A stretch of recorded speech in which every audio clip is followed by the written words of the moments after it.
Okay, so this is the rest of the second video.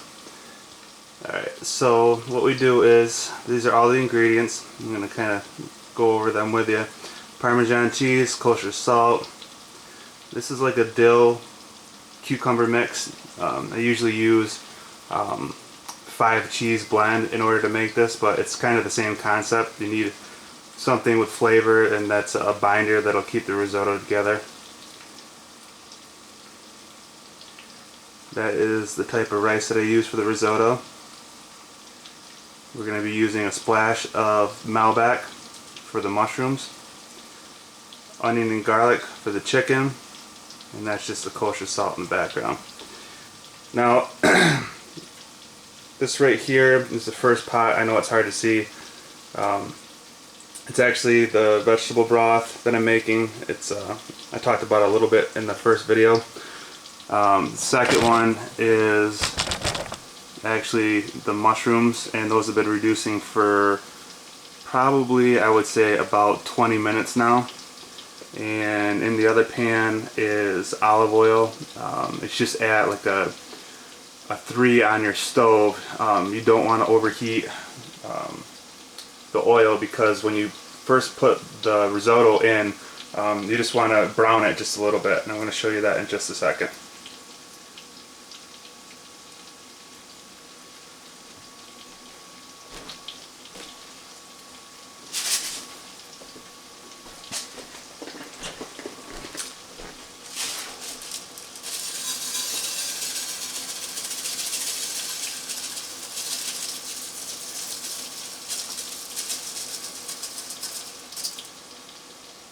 Okay, so you're going to want to start your risotto and brown it for probably, I would say, about 3 minutes.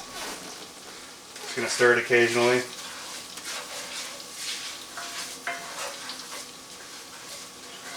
Now, with any type of cooking, you can also be doing other things when you're doing this.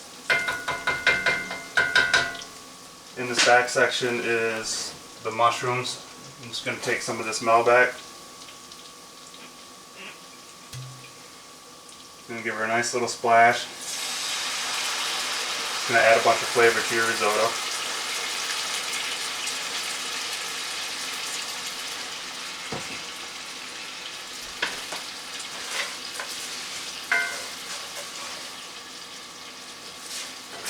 And you're just gonna want to adjust heat appropriately depending on how fast you think the risotto is actually browning. But remember, you don't want anything to overheat.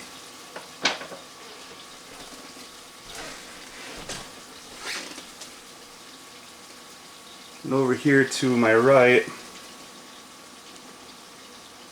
that's just the chunks of chicken that I have with onion powder and garlic powder. And just for the means of this video, I'm probably not going to cook that in front of you guys today, because I have to go to work at 3 o'clock and it's getting there already. So the biggest thing is that you want your mushrooms to reduce to when they have a soft texture, and just make sure you're tasting all the time, just like anything you're cooking. And also the vegetable broth, you want to make sure that the carrots are actually, I'm going to try to get you guys just an overview of this. Your carrots, your peppers, your onions are soft enough so when you slowly put them into the risotto, you're not going to have a crunchy texture.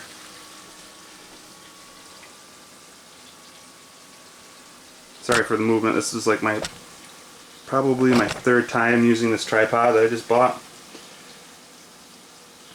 Okay guys, so what the whole concept is, what you're going to do for time reason, is that after your risotto is browned,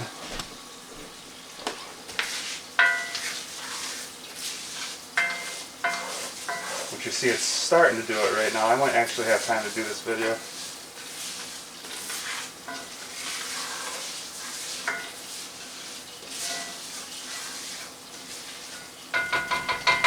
Now, anything with cooking, you're always going to want to take your time with. Anything that's rushed usually burns or doesn't taste as good. Alright, so right now, the front oven is right on like between 2 and 3.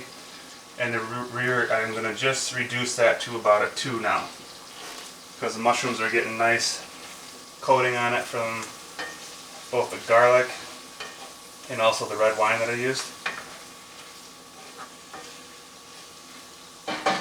And what I've learned from people that I've talked to that cook all the time is that you want to get your vegetable broth up to a temperature that is to where it's just starting to boil, and then reduce it.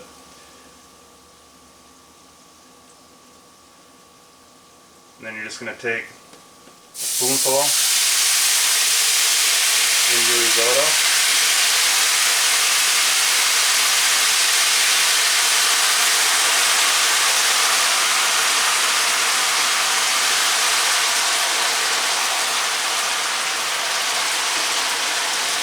You're just going to slowly stir this in. And once it gets down to about evaporation level where you don't see a lot of liquid, you're just going to spoon in a little bit more each time.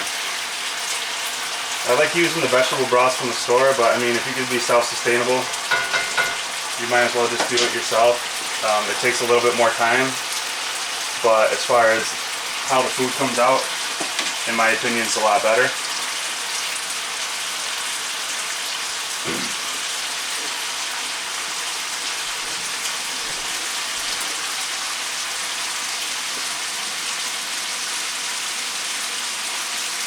Right now, we're just going to simmer that.